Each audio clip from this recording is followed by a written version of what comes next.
Now I also do gigs like this.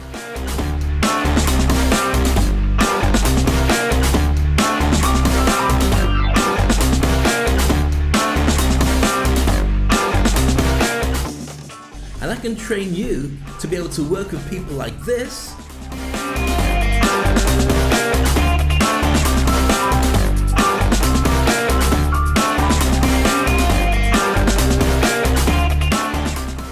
And then you also can do gigs like this.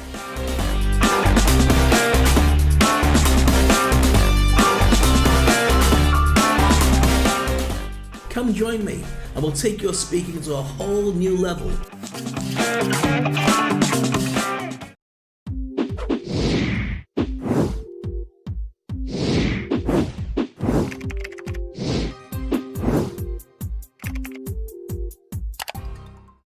Hello, it's me, it's Dave, and I've not been around for a little while. You've missed me, haven't you? Go and tell me you've missed me.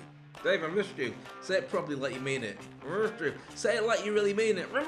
Don't bother. It's just gonna go stupid. But I've been away for a little while. For a couple of days, you might have noticed I wasn't here. That's because I've been keeping late nights. So it's not because I've been thrown out of my house. It's not because I didn't pay my internet bill. And it's not because I got told by somebody, Dave, stop doing your show. Otherwise, we'll punch you into bits. All of us are true, but it's not because of any of them. No? Okay.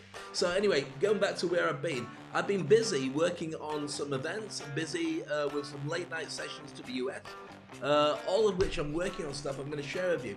I can tell you that I've been involved in a really exciting project, of which I probably didn't tell you about it before. No, I did mention it before. Let me just see if I can find what I was talking about.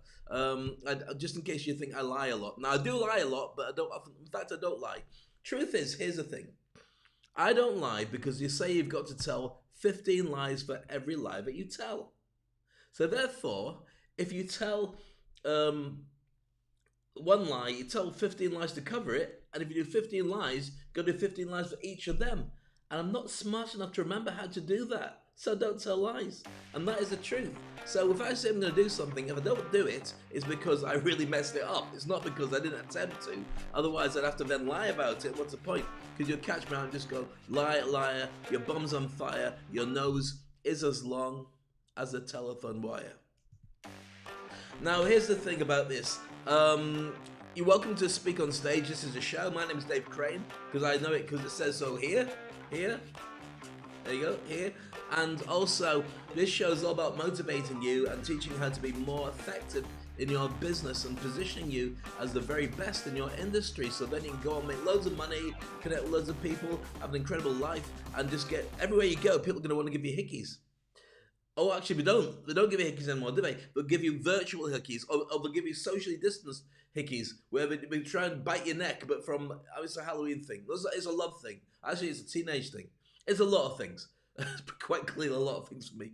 But socially distanced hickeys, they're not going to happen for a while, are they? You'll have to do something different if you're a teenager going through, whatever teenagers go through. Hormonal replacement. No, the first time round for hormones. No, don't pay for hormones.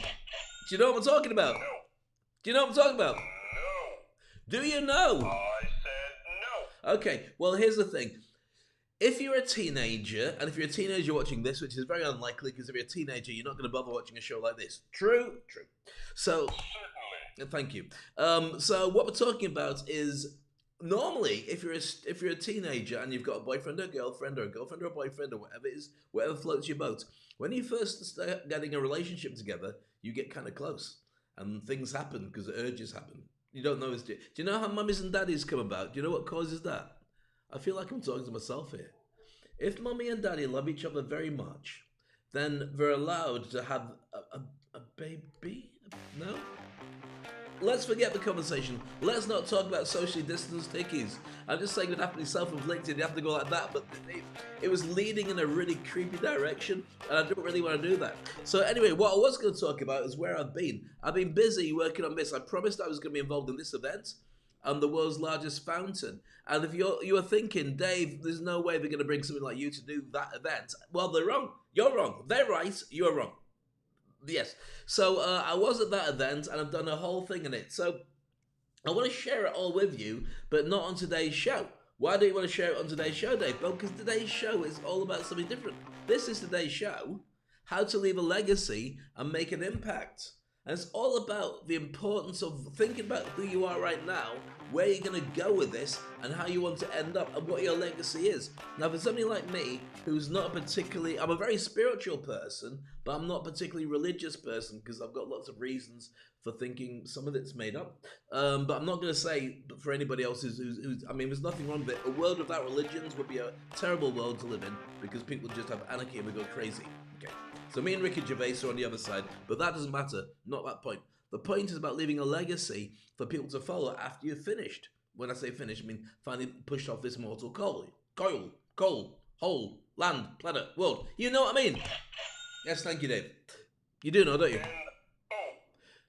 Please say you do. Of course. Thank you so much. Okay, so this is a gig that I was at, and I wanted to share with you exactly what it's like to go there, but I can't do that on today's show, because I want to do a show especially about how to win a world record, or I might make it how to do a world-class event. That's what I'll do, a world-class event, because I've done tons of world-class events, sporting events, fashion events, CIO events, business events. I've done them all around the planet, so I can share with you how to do it. We'll do that in a future show. But what I do want to share with you is basically what happened on Thursday night when I went along for the opening and hosted the Disney end, Disney, that's Disney Arabia, OSN, the opening of the world's biggest fountain attempt. Was it going to be the world's biggest fountain? You'll have to watch it and find out. Meanwhile, if you got your coffee and you're in a good mood, then you should enjoy this.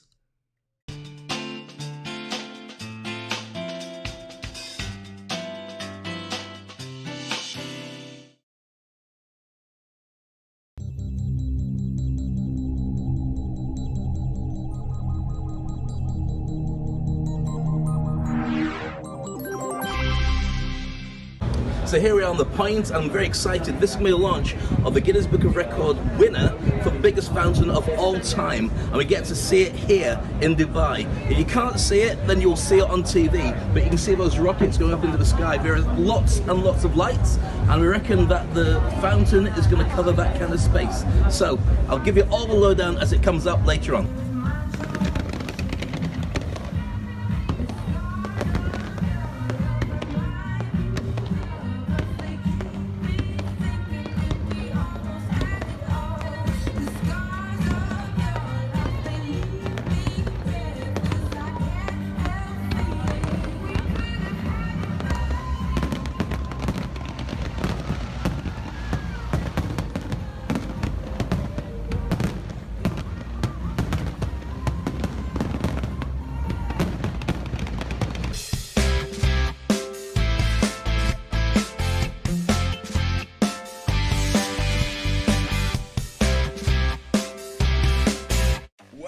Exciting as that? It's great, isn't it? Yes. Thank you. And the thing about that is you don't know yet whether it is a world Guinness record, but you'll be able to find out when we join Danny Hickson on the actual event on the night. I will be sharing that with you probably, well, the next episode for definite, where we talk about how to create a world-class event.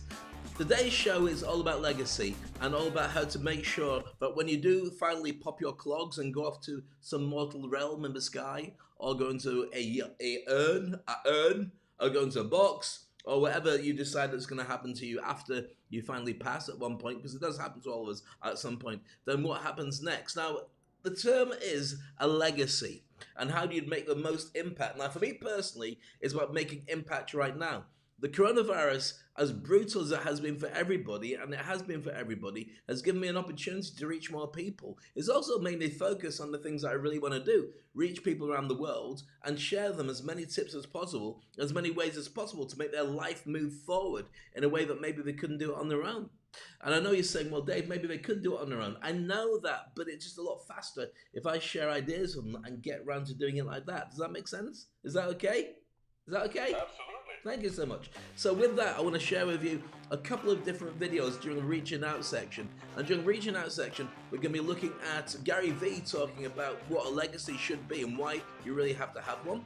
Then we're going to look at a video review of Simon Sinek's Start With Why book. and why it's important you should start with a why when you start thinking about, like, not the Y letter, why.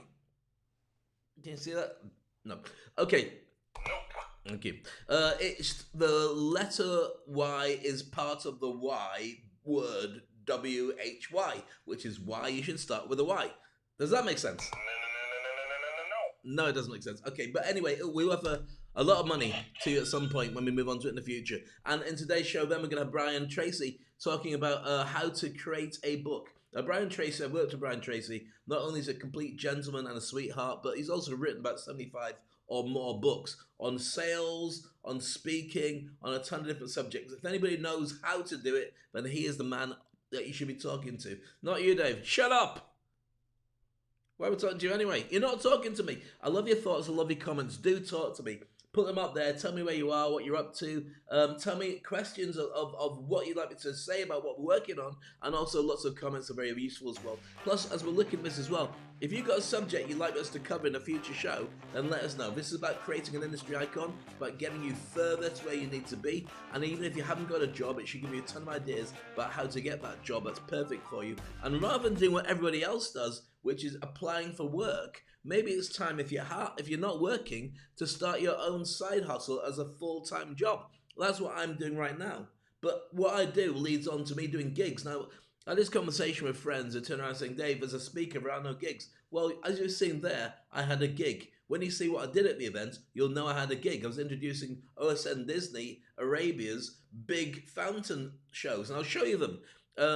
Let It Go, Game of Thrones, and the third one's A Whole New World from Aladdin. Now, that's kind of DJing, but you got 5,000 people watching, and you got social media, and you got the world recording it and putting it out on TV. That's a gig. Socially distanced, yes. Everybody wearing masks, yes. And at the same time, it really does work. So am I right in saying there are some gigs? Right away. Thank you so much. Sure thing. Okay, thank you. Calm down. Certainly. Shut up, enough of that. Just calm it down. So getting back to the show, this is about how you make money. This is about how you create a legacy. This is about how you really improve the things that you do in your life. And I hope you're enjoying it. Love your thoughts. Love your comments. This is Speak on Stage.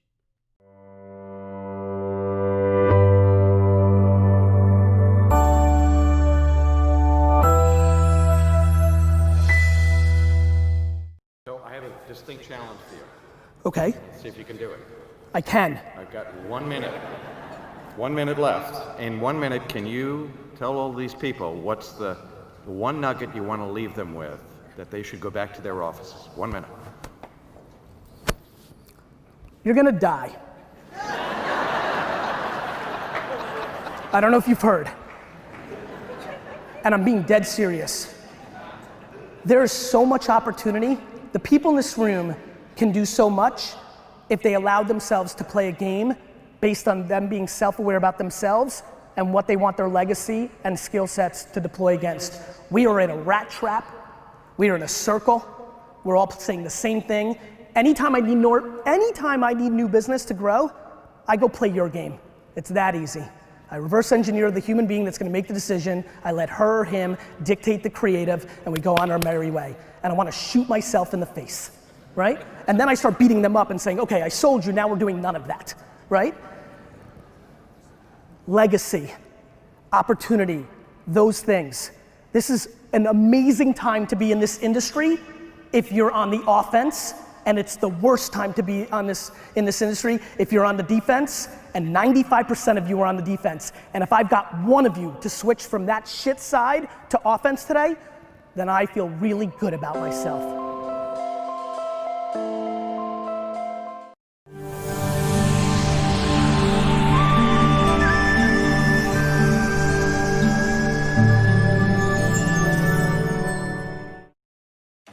So hopefully you understand what he meant there about you're on the offense or the defense. Here's what it is. The offense is, let's start with defense. The defense is when you sit there and you say, everything's okay, I'm going to defend the world the way it is and keep it as it is. And that's a waste of time because the world is not the way it is anymore. It's changed since lockdown. That whole digitization, that whole opportunity to move forward has altered so dramatically that most people have no clue how to do it. But when you do, it's really, really effective.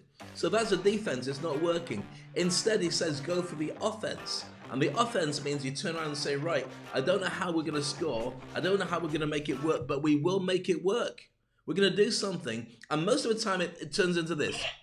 But sometimes a legacy just turns into you feeling great about your view of the world. Like you're not just moving forward. Like, I don't know if you've ever seen that clip or use it sometime in the future to illustrate what I'm talking about. But it's I Love Lucy, the TV show from, I don't know, the 19... long time ago. And she's working on a factory, and she's got to basically put all these chocolates into wrappers. Or toffees into wrappers. So she's got them and she puts it into a wrapper. She puts it into a wrapper. I maybe start coming too fast. So she's eating them and throwing them and all sorts of stuff. Really brilliant, brilliant, brilliant. Lucille Ball, genius. But the point is this, that if you're in a job where you're part of the conveyor belt, where a widget comes along, you do something to the widget, you pass it on to somebody else, who then does something else to the widget, and you've got no idea where it came from or what it turns into, then you've got no legacy. All you've got is a job, and that's okay most of the time, but here's a real challenge for you. That job is going to be automated. Why? Because a robot can do it a lot faster than you can. And a robot can do it without any flaws. And a robot can do it 24 hours a day without taking a break or wanting a holiday pay or getting sick because of coronavirus or any of that stuff. So if your job is something that falls into that category, the odds are you're already out of it already. And if you're not, then you should be considering something else, just to be on the safe side, to make sure you have options. So then you've got to go into yourself and say, well, where do I start with this, Dave? If you're going to say to me, I'm going to be something really special, I'm going to do something very different, why should I do it? Well, why is the question you should be asking? I mentioned it earlier. Simon Sinek is somebody I respect hugely. I don't always agree with everything he said, but he's got a fascinating mindset about how to reinvent yourself, about how to position your company and yourself in an ever-changing world. And he wrote a book and he did a TED Talk all about starting with why. And Jim Rome has been talking about this for quite some time as well, or he had been, the late Jim Rome. Brilliant stuff, you've got to look him up. Got to invest in motivational speaking stuff. Really does help you consider what's going on in the world. So with this, I want to look at a review of Simon Sinek's book, Start With Why, because when you start considering about the legacy that you want to create, I want you to think about what that legacy will mean and why it should mean something. Today, by the way, next up, by the way, we're going to do a deep dive in 5 ways to leave a great legacy, and then we're going to go through the nuts and bolts when we actually do a cheat sheets about every stage of what you have to make a real impact and a legacy in your life. And it will be challenging and it will be difficult, but it will actually be worth this if you get it right, but it doesn't have to be worth this if you get it wrong. It's about what you feel that you've been on the planet, and when you're no longer on this planet, not that we're going on holiday to Mars, how can you prove that you've been here? How can you prove that the time that was here was not just spent taking holidays or playing games, but actually doing something with it? Now that might not appeal to everybody. There'll be plenty of people that say, Dave, I don't care. That's not what I want. What I want is something special for my life based on the fact that I want to have a good life now. I didn't want to have kids, never want to have kids, but you don't have to have kids. You can influence other people in the future. Here's the way I look at it. I'm going to share this with you because I don't normally talk about something that's really powerful like religious beliefs and so on. I don't particularly believe in life after death. Let's stop the music now. Let me just be very serious for you. I don't believe in life after death at all. I think when I'm gone, I am gone. That's it. So I don't care how I get buried or cremated or dropped into the ocean. It's not going to bother me. I'll be gone. Here's my own thoughts. I know you got your own way and I don't want to ruin your way, but this is my own way of dealing with it, okay? What I do believe is that the way I live life after death is the amount of people that I've reached, I've touched, I've helped. So they may turn around and say, Dave Crane once said, but I don't care if they say Dave Crane once said, because I'll be dead. If they can then turn around, instead of saying Dave Crane once said, and instead say, here's an idea, I don't know where it came from, but it might be a way of looking at something. What if we consider doing it this way? Then I've lived on. I don't need people to remember me because it's not going to bring me back. But what I do need is for people to feel that their lives are slightly better because of the fact I've reached them and they experience something different. Does that make sense? So that's my idea of leaving a legacy. For me personally, I just want you to be kind to my gorgeous daughter and my beautiful wife, who will clearly outlive me because I'm turning into Morgan Freeman. Nothing wrong with that, says Morgan Freeman, or even Mrs. Morgan Freeman. So now let's look at why and look at a video all about why that's an important way to start writing your legacy right now and Speak on Stage.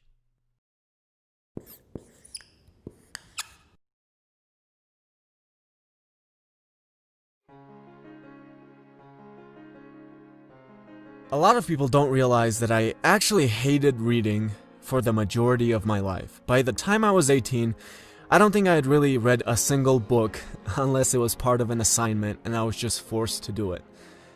But ever since I went to first grade, my teachers constantly tried to inspire me to read, and it never worked. It just made me hate it even more. And then finally, when I was about 18 or so, I started to find mentors, most of them online, and they were able to inspire me to read almost instantly. And now I can't even imagine a life where I don't read. So, what was the difference between my teachers, who tried to inspire me to read for 12 years and failed constantly, and my mentors who were able to do it in basically no time? Well, here it is in the context of the Golden Circle. My teacher started with the what. You have to read this classic. This is a great book. You have to. Then they sometimes went to the how and said, this is how you read it.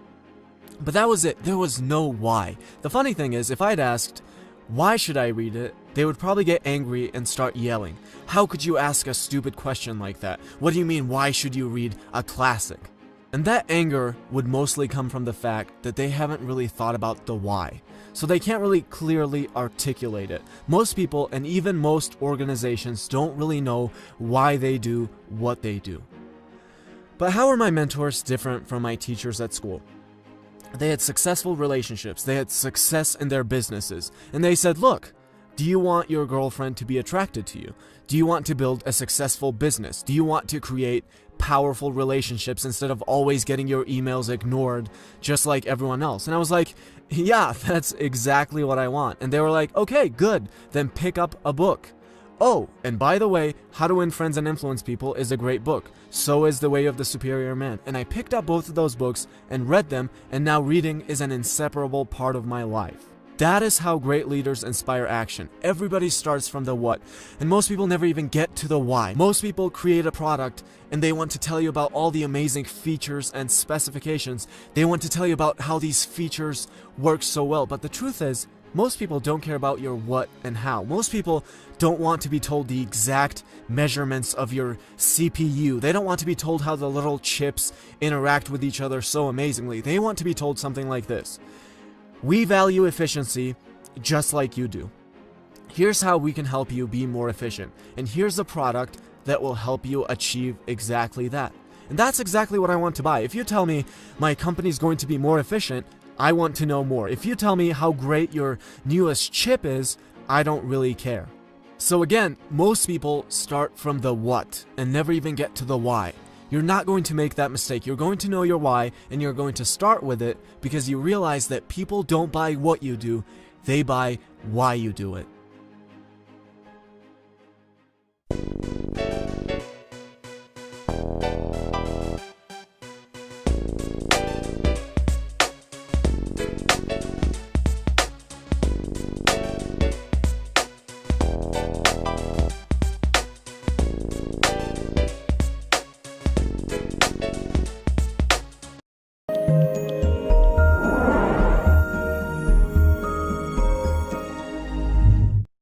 So there we are, starting with why. If you just joined me, welcome to Speak on Stage. My name is Dave Crane. I don't know why. Oh, where's my watch?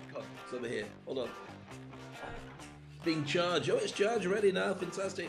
Let me just put this on. I know it's really boring for you to watch me put my watch on, but hey, I feel more comfortable with it on.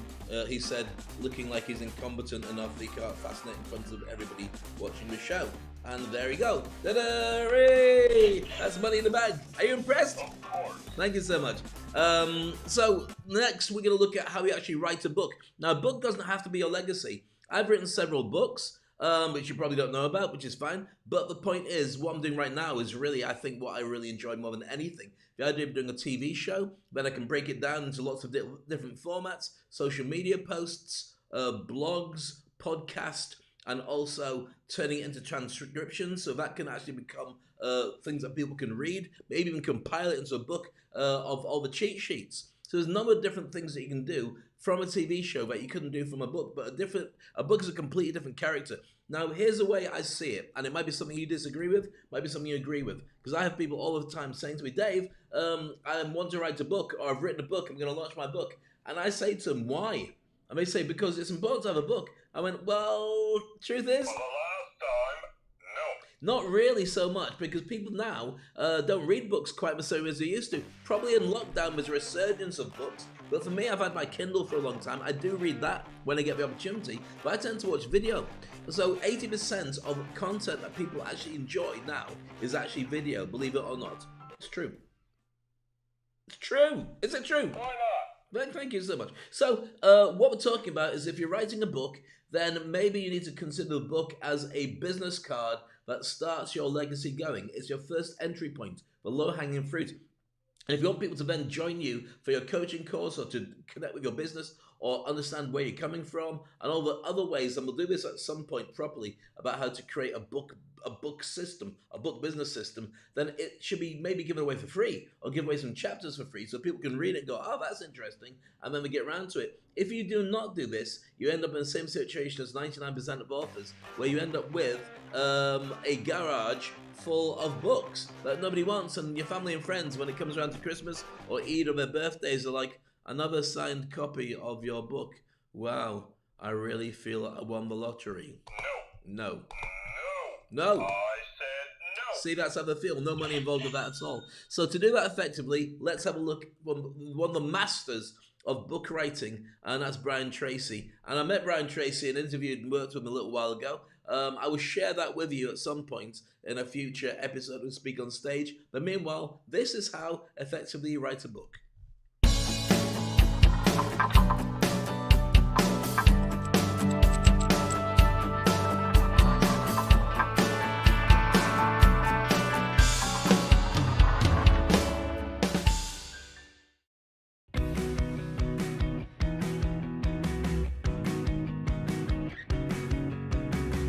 Hello, I'm Brian Tracy. As you probably know, I've written 72 books.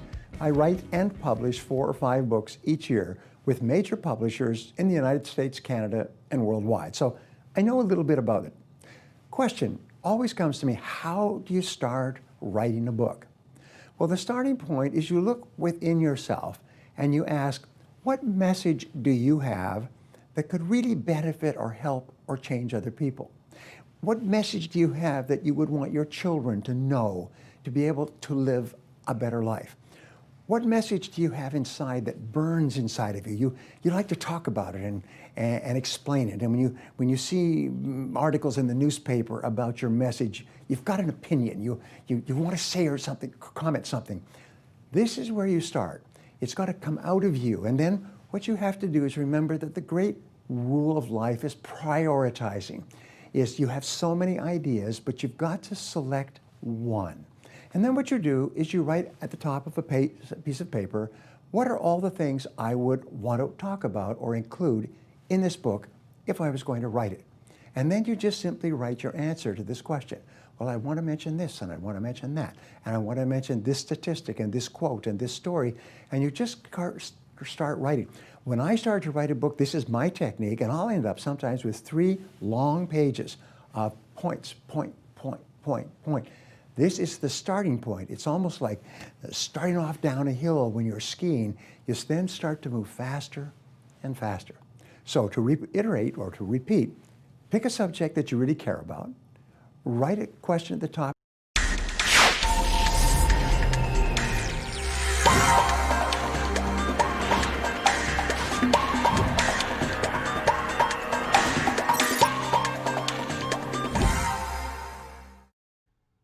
Oops, I done a boo-boo. I pressed the wrong button just as Brian was getting exciting. I just should have shared it with you.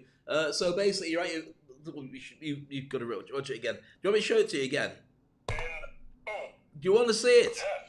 Are you sure? Absolutely. Should I just show the last bit of it? What do you think? Right away. Okay, I'll show you the last bit of what Brian Tracy was talking about, just so you get it.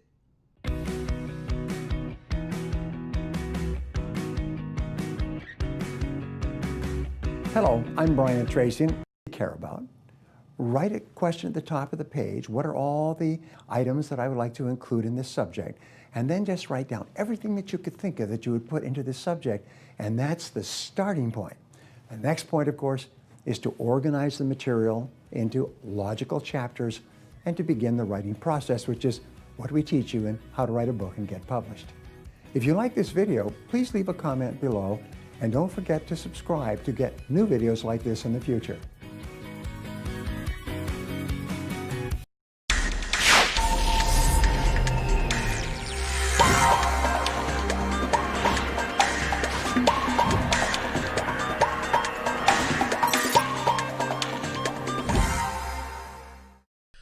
There we go. Sorry, Uncle Brian, that was me making mistakes. See, I've got so many things here I'm working with. You can't see this end of what I'm working with. I was actually trying to edit a video at the same time. I've got 1, 2, 3, 4, 5. I've got 4 different mice. Not meow, meow, meow, meow. That's a cat. It's meant to be a mouse. It's not very good, is it? Okay. But it's meant to be a mouse because it's a mouse on a laptop mouse. Do you know what I mean? Thank you. And I pressed the wrong button. Anyway, moving on, let's go to how to leave your legacy, which hopefully will be worth a ton of cash to you. And so we're going to share that with you. Ooh, press the wrong button. Don't want to press that. Want to press this. Much better. Okay, this is from Huffington Post, and it's 5 really good tips for creating a legacy from Joe Moran, who's a contributor, quite clearly. Okay, and I think it's kind of useful. We'll be going into it in more depth when we actually go into the cheat sheets. But first of all, during your life, this is what you should do. Support the people and causes that are important to you. Now, these are often things that aren't worth money, but they are worth internal money and wealth and happiness. And they also make it feel to you like your life's been worth something. As a business, you can do it as a CSR. As a person, you do it as your personal CSR. And it might be something that people go, oh, what do you want to do? Save the trees. Why would you save the trees? Save the gerbils. Why would you save the gerbils? And if you turn around and say, because they're really important to me, they'll go, okay. If you turn around and say, I want to save gerbils for dessert, because they're really tasty, they won't like it. No. So what you're going to do is focus 100% on the stuff that really matters to you. And not everybody's going to get it, but that's fine as well. Does that make sense? Yes? Yes? Certainly. Thank you too much. All right, number 2, reflect and decide with others what is the most important thing in your life. It doesn't have to be with others, to be honest with you. It can be for yourself. What is the most important thing in your life? Why are you living?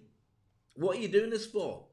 I know you go to work because you got a job. I know you look after your family because you built a family. I know you drive that car because you bought that car for good reasons at the time. But what's your life journey all about? What is your life's purpose? Do you have a reason for doing it? I'll tell you one of the reasons that this is so important, because if you don't have a life purpose and you don't know why you're doing it, once you stop doing what it is that's so important and drives you, then you'll start to run down and you'll get bored. And life expectancy after that does wind down. And that's why so many people go into retirement and last for 7 years maximum. There's only so long you can spend in your garden and growing flowers and walks in the park and looking out at staring up the sky. If you've gone from a proper job that's been driving you and active and keeping you going, that's why it's so important to have a part-time hustle that you love, that you can continue to do even when you retire. So you can semi-retire. It's not even important to necessarily make money out of it, but it's important to feel valued. Okay? So, excuse me, a little bit of I feel better now. Of course. Thank you. And so I would concentrate on what it is that makes you feel important in your life. And it will be different to other people, but that doesn't matter. Even if you're on your own, but it does work for you, then that's kind of cool. But try not to make it something that hurts other people. Okay? Cool. All right. Share your blessings with others. When you're doing really well and you're having a really good life and you're having a great time, then share that with people. But also if you're having a hard time, share that with people as well. Your legacy doesn't necessarily mean that you're going all the time up like that. Happiness is actually going like this, but going on a forward and upwards trajectory, because that way you're able to know that you're better than you were the day before, but you've still got days that go low. I've got lots of days that are tough. Some days when I don't broadcast is because of a very good reason. As you saw with that, when I shared you that thing about the fountain, I got home really late. And then I had a call to America and had a business meeting with my friends from Art of Living till about 1, 2 o'clock in the morning. So the next morning, getting up and doing a show didn't make sense to me. I'd be all baggy-eyed, I'd look terrible, ooh, like that, and you wouldn't like it, would you? For the last time, no. See, you wouldn't like it at all. You'd just be, that's a scary man. So you've got to make sure you pace yourself. You've got to make sure that when you do share it, it's done in the right way with the right intentions. I hope that makes sense to everybody. Okay, number 4, be a mentor to others. What's that mean? It's not that difficult. Coach, mentor people. If you're doing well and you're going up the food chain, then you should be able to leave a legacy by helping other people go away and follow you and then be able to go off and do their stuff. And if they pay it forward as well, that means there's a constant conveyor belt of people like me and like you who are sharing ideas about how to improve. Now, it's not necessarily about making money because you get your reward from feeling that you've helped people to get further. But also at the same time, don't waste time with people who don't appreciate it. I've had plenty of time people come to me and work with me, and you do some stuff and you really help them, and you see them months later. So, how's it going with that stuff we talked about? Oh, I've not got around to it. Why did you get around to it? Well, you know. Well, no, I don't know. All I do know is I spent valuable time with you on it. If you don't value it, then I won't do it like that again. So it does kind of hurt if people don't get it, but they have to do it in their own time as well. Now, being a mentor has lots of different opportunities for you. You can be paid. Why would people pay? Because you save them time. If you don't have a mentor and you're going off on an adventure to reinvent, to write a book, or to build cars, or to do a TV show, or to build your legacy, it's going to take you a lot of time and a steep learning curve that drives you down before it takes you up again and down. Now, you might have time if you're in your, 20s, 30s maybe, but for me, I'm in my 50s, so I don't have time for any of that. If I want to get there fast, I'll pay somebody, because then they can come along and help me to get through the pitfalls. I want to learn a ton of stuff, but I want to learn a ton of stuff that's inside my niche. I'm not interested necessarily in learning about stuff that's just an extra job to save some money. Ooh, phone going there. Right, let's just kill that because we don't want to kind of call you later and goodbye. There you go. See, that's a problem. I should have put it on airport mode, shouldn't I? But if I put it on airport mode, then I couldn't have used the internet to be able to get this. There you go. You can ring that number at some point and say, were you trying to call Dave? And they'll go, no. Okay, let's move on quickly then. Be a mentor to others. And the 5th one is this. Pursue your passions because they are infectious. Whatever you love is key to what you do. I think you remember I talked about the hedgehog concept before. Let me shove it in front of my face and yours as well. So there we go. So looking at this, the hedgehog, see, in the center is a win. What you're passionate about, what you're best at doing, and what people will pay for. If you can get that to work as early as possible in your job, then it's perfect. Your legacy is already on target for you to be successful because people are paying you to do something you're brilliant at and what you love doing, so you'll never get bored of it. You're earning, you're having great money opportunities, but at the same time, you're feeling fulfilled in your life. Does that make sense? Why not? Good. I'm glad to hear that. So with that, those are the things I think you should consider when you're moving towards your legacy. And if you want to know more about that, then of course I have things to post. Oh, look, somebody's really keen to talk to me. And with that, I'll just close my phone down before private messages come across the world. And then you'll turn around and say, Dave, yeah, I know who it was. And I'll say, no, you don't. I will say, it was me. I got your number and I've been stalking you for a very long time. And I'll go, No.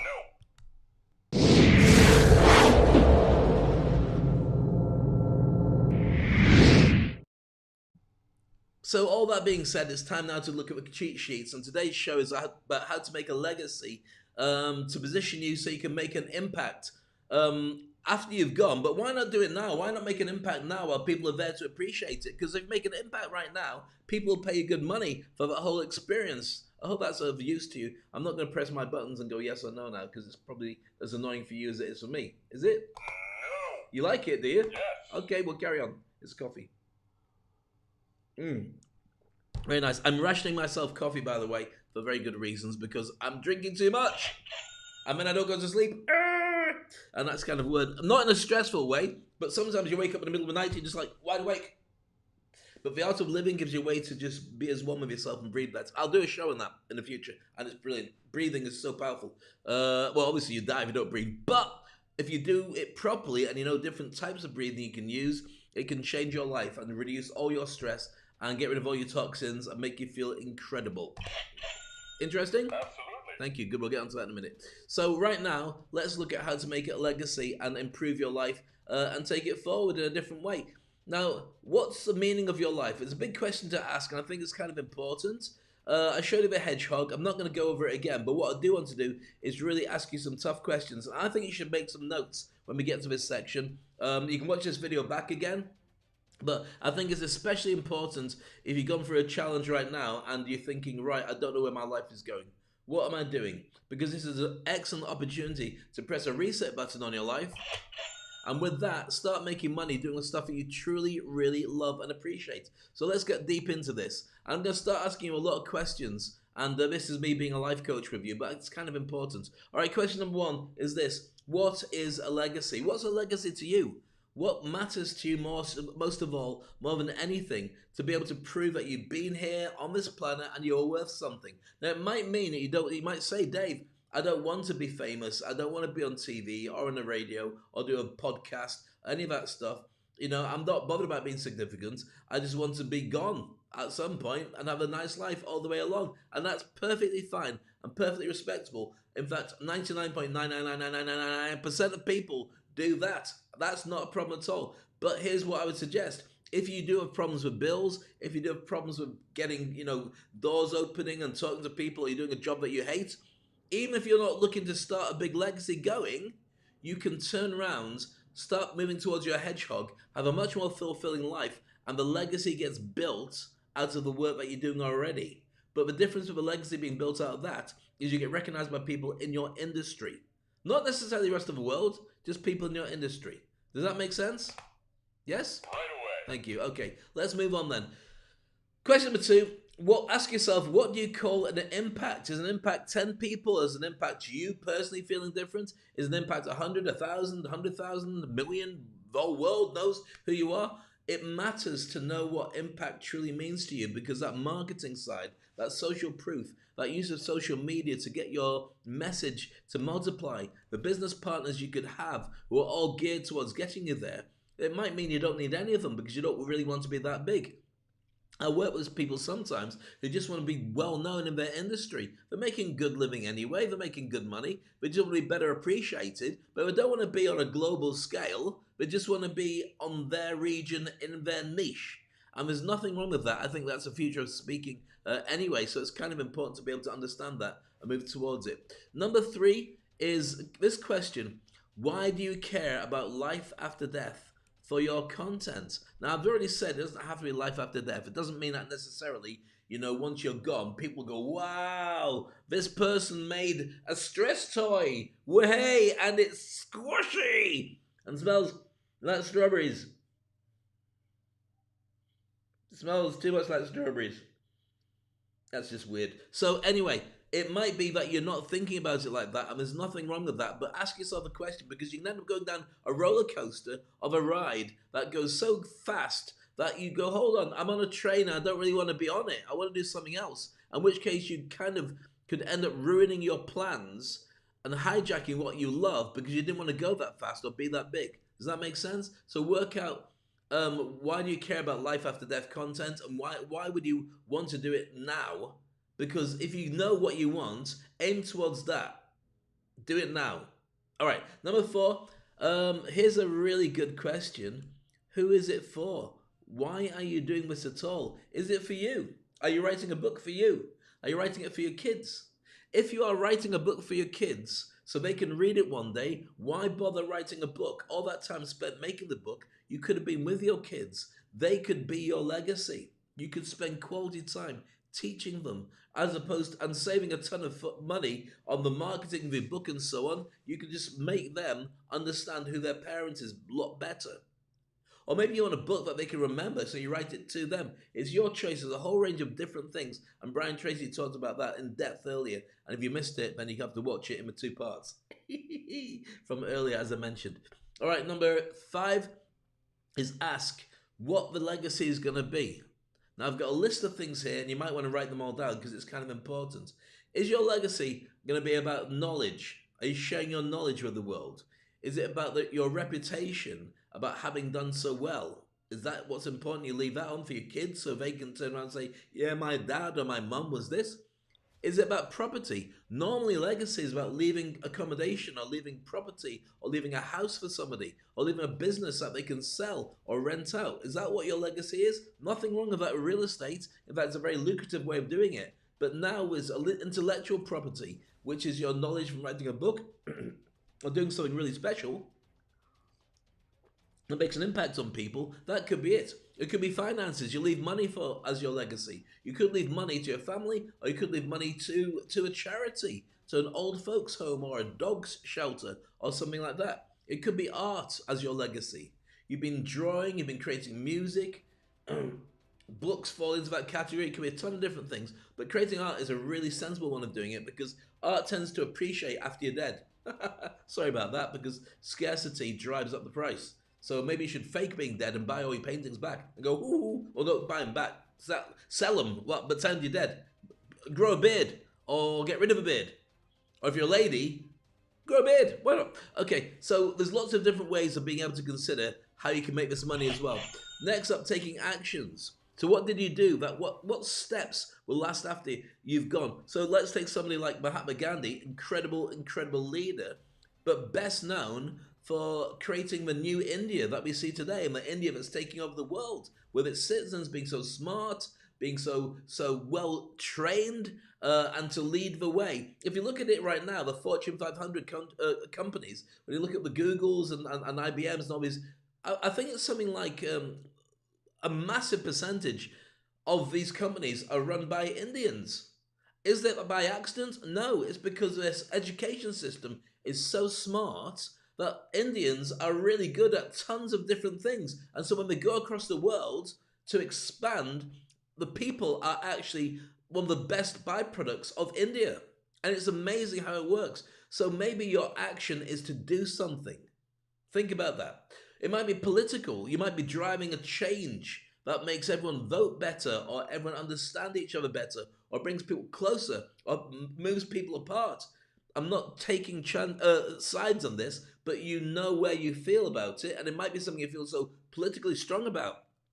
Black Lives Matters, or maybe you don't feel the same way, or LGBTQ, or women getting the vote. Well, obviously that's been done, but in many ways, some people would like to hold that back. Yes, it's true. I know it sounds ridiculous. I said no. Well, some people disagree with me, but that's the way it is. So, scientific, you might be changing the world by inventing something, or showing people a new system, or winning a Nobel Peace Prize for doing something with physics or computer science that makes the world a better place. It could be very simple that your legacy is something romantic, that you fall in love and your love goes on to make babies, or maybe you found the person of your dreams and that love just blossoms. It can be as personal as you want. Your legacy is very important, but it's important to you. You've got to decide, as I said with the earlier questions, how important it is for everybody else as well. I hope that makes sense, because it's something I think is really important. If you just joined me, by the way, the stuff I'm sharing today is of huge importance to me. It might not be for you. It's about how to create a legacy and make an impact during our lifetimes. And it's not something you get taught at school, because most people don't know about it. And I don't mean disrespect to the educational system, but I do most of the time. It's because it seems too big. The educational system has been created to get you a job, even though that doesn't work. And that's kind of sitting in a factory or sitting in an office. It doesn't want you to be out there doing stuff that nobody else is able to do. So you've got a legacy that people go, wow. But here's the thing. At school, the teachers would love you to be doing that, and they reward you for being somebody who stands out by doing really well inside the system. Does that make sense? Whereas I believe the difference is you shouldn't be doing that. What you should do is find what works for you, and it doesn't matter whether there's a system or not. Build a system for yourself, and that way you'll get what you truly want out of your life. Does that make sense? Thank you, good. All right, then next up, number 6. Compile the best of the above to get a ballpark estimate of what you need. So that means going through all those things. What's your legacy? What do you call an impact? Why do you care about life after death? Who is it for? Who's your audience? Is it your kids, yourself, whatever? All those different things I mentioned about the type of legacy you can do, and then put it all together. With that, you should be able to form some kind of plan of how to move forward. If you can't do it, then that's what you have to consider. And that's why it's worthwhile getting to have a mentor who can help you, because then you decide what you want, who's it for, and what those people actually need from you. What they need from you might not be what you think they need from you. If you turn around to your clients, your customers, or you turn around to your family and say, right, I've got this thing for you. There we go. I think it's going to be excellent. They go, right, okay, not really what I was after. Can I have one of those instead? Well, you feel so upset. And they feel so upset they're going to fake it. People nowadays are a lot more into telling you the truth, especially the young ones, alphas, Generation Alpha. My daughter will not mess about. She doesn't fake anything about whether she likes something or not. And I love her honesty and her transparency, because I look at the world we're in right now, which is full of so much BS. And you wish that somebody had turned around and gone, or gone, Certainly. instead of just leaving you dangling and wondering, well, does that mean a yes or a no? Okay, number 8, ask again a question. What's it gonna take to make it happen? So what do I do? What do I do to fix this? Think about that. That's a breakdown. It's going to take time. It's going to cost money. It's going to take your energy. It could be spiritually. It needs for you to connect with it. Physically, you've got to do stuff. Or relational, you've got to get onto people who are going to help you. These are a lot of different factors you've got to have if you're going to make it a success. And if you don't consider them and you don't have them all mapped up, it will take you so much longer, to a point where you actually do run a risk that your prized idea won't happen. I can't think of anything worse than working so hard towards making it happen and then falling off at the last minute because you missed out on something, or you just miscalculated it. So it's worthwhile doing all that at the very beginning. Number 9, I know it's a long section today, but I don't know anybody who's done a section like this about how to leave a legacy and make an impact, and that's why it's so important for me to do it. I spent ages putting this together because I'd never thought about it before. I'd thought about, well, I hope it works, but I never thought about the steps. If you have no idea how to start it, which steps do you need to go through? Does that make sense? Well, now you do. Okay, number 9, dig deep into yourself and decide what part of you you'd like to give for this to be a reality. Now, that sounds like a really strange one. You might be saying, what do you mean, what part of you? Well, think about it. Are you going to give all your hours towards writing this book or doing this TV show or making this cause happen? Are you going to give the rest of your life towards it? If that's the case, then what about the rest of your family? Are they going to be driven by you? Are you going to lose your partner because you've gone down this route that they don't buy into, and they're saying, I didn't buy into this. I didn't think you were going to sacrifice your family time to be doing this. Are you willing to do this? Are you willing to put your money into it? Are you willing to give up your religion or your spiritual, your relationship views? Are you willing to move to a new part of the world to live there? Are you willing to ignore certain things that everyone else is thinking is really important to make this legacy happen for you?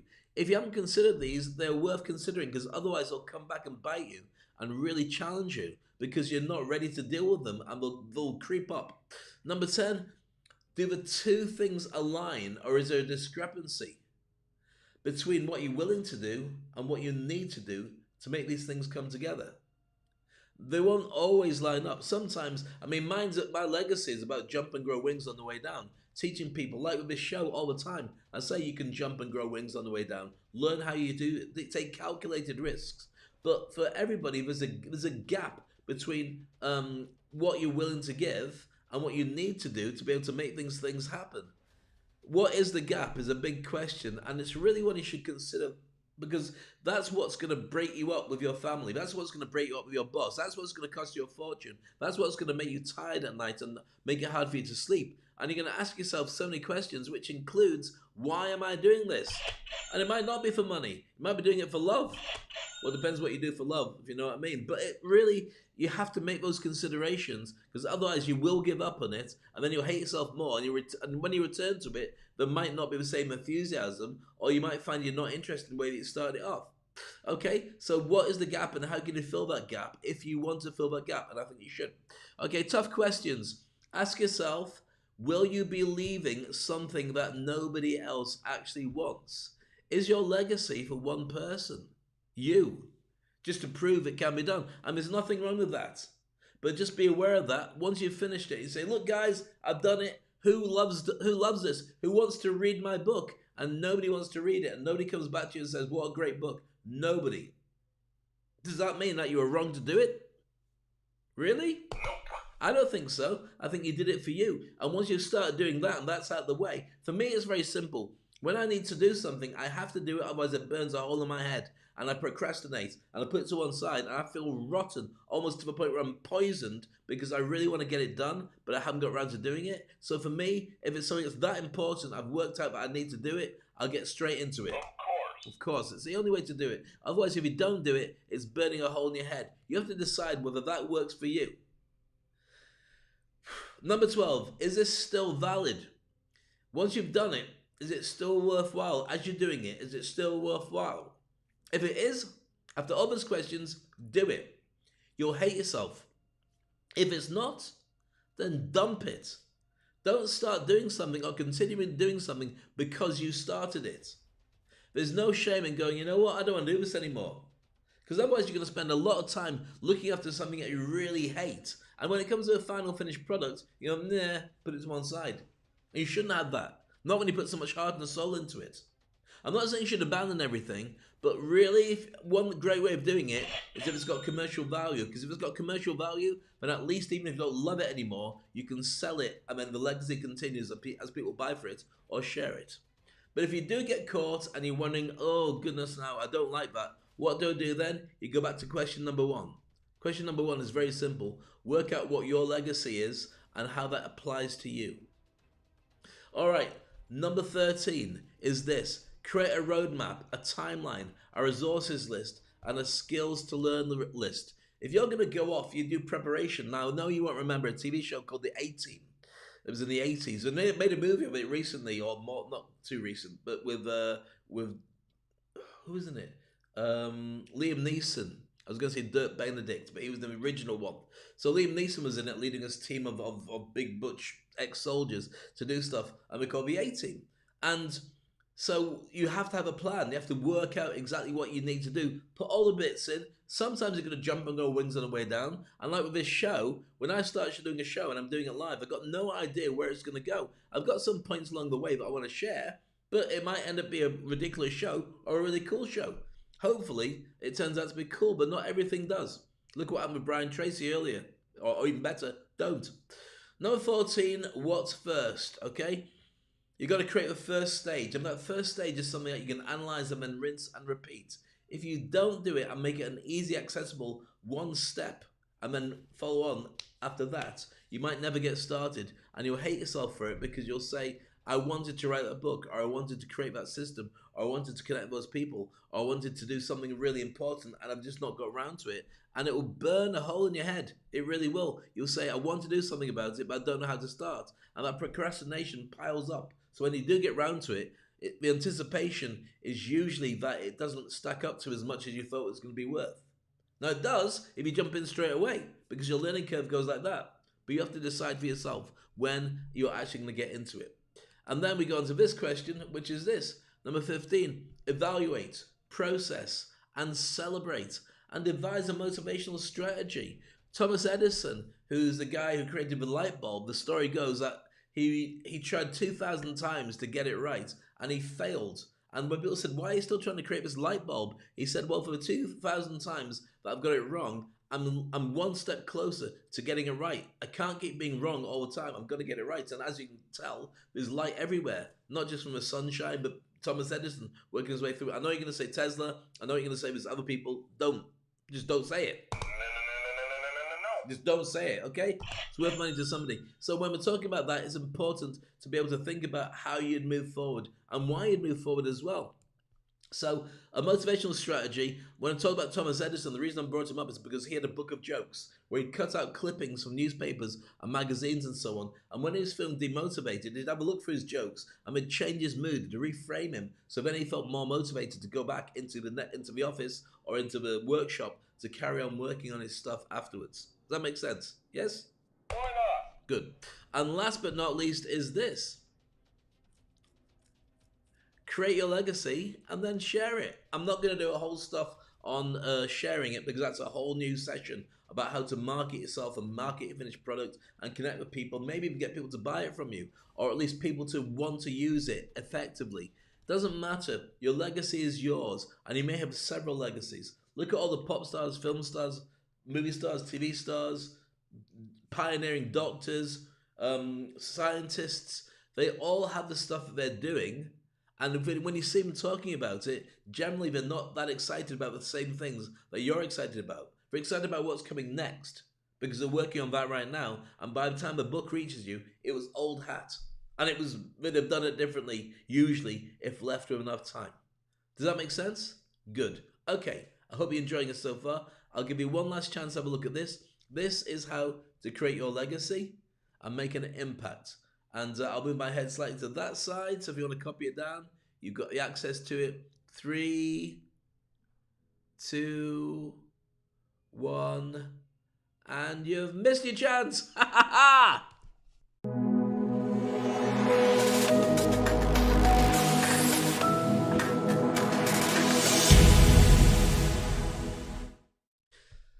So if you want to make an impact, you want to change the world, you want to make sure people can appreciate you for all the stuff that you've done, you have to consider becoming an industry icon. Now you can go to SpeakOnstage.com and click on the industry icon button, and it will take you to have an incredible survey about all the things you need to do to make impact in your life. It is a free survey, and I'll let you know what we recommend for you as a direct result of the answers that you give throughout that. It's about 20 questions or so. If you can't wait that long, contact me directly anyway. Say, Dave, I'd like to talk to you about my own legacy, about how I become a speaker, about the things I'm passionate about, and how can I then elevate myself so lots of people see me and connect with me, and also how to monetize it and make tons of money. That's what I do with people. So go to the Industry Icon program, which is part of SpeakOnstage.com, and you see just on this side all the deliverables as options for you. You could have your own TV show, you could write a book, have a podcast, you can do events, you can organize stuff that just makes people love you for who you are and what you do. So go to the SpeakOnstage.com, click on the Industry Icon program, and then go to Calendly and book us a 10 to 15 minute session. I am not looking for people outside of the realm to speak.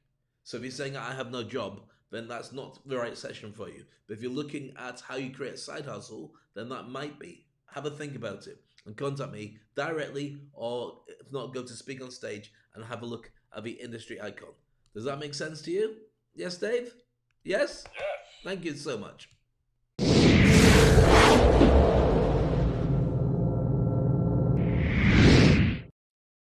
And that brings us to the end of the show. I hope you enjoyed it. It was very specific. I wanted to teach you how to do this, how to start here, and how to create a legacy and make an impact. I've got a lady there, well, not smoking, she's sniffing a rose, because obviously that's making a bit of an impact to her. And I don't know why she's sniffing a rose, but I thought it was a beautiful picture, so that's why I shared it with you right then. Love your thoughts, love your comments all the way through. You've been very kind, I do appreciate it. Our next show will probably be about how to create a world-class event. If I can get enough footage from my gigs to be able to share with you what's like behind the scenes, to be at the sharp end of things like Rugby Sevens. Interested? Are you? Absolutely. Thank you so much. And so we're going to leave you now with a motivational video, which I like. It's one of my favorite ones, all about maybe the world doesn't owe you a living. Maybe the world is just there for you to find your own success, and maybe what you do is the thing that echoes in eternity. Well, that was big, wasn't it? That's from Gladiator, one of my favorite movies, and I fancy watching that right now. How do you feel about it? Yes? Right away. Good. In that case, let's go on to OSN, Netflix, the other ones available, and get it signed up. Gladiator, Russell Crowe, when he was thin, saying that we're all thin at some time, we shouldn't talk about it. Hope you enjoyed the show. Speak on Stage. I'll be back probably tomorrow, but maybe the day after, with a whole new experience for you. Look forward to seeing you soon. Have a wonderful weekend. All the best. Bye-bye.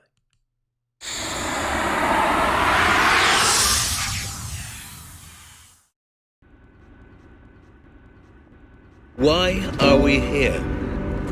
Is there some massive reason, some huge pattern, some strategy, some solution, some formula that says all people are here to contribute to some amazing journey?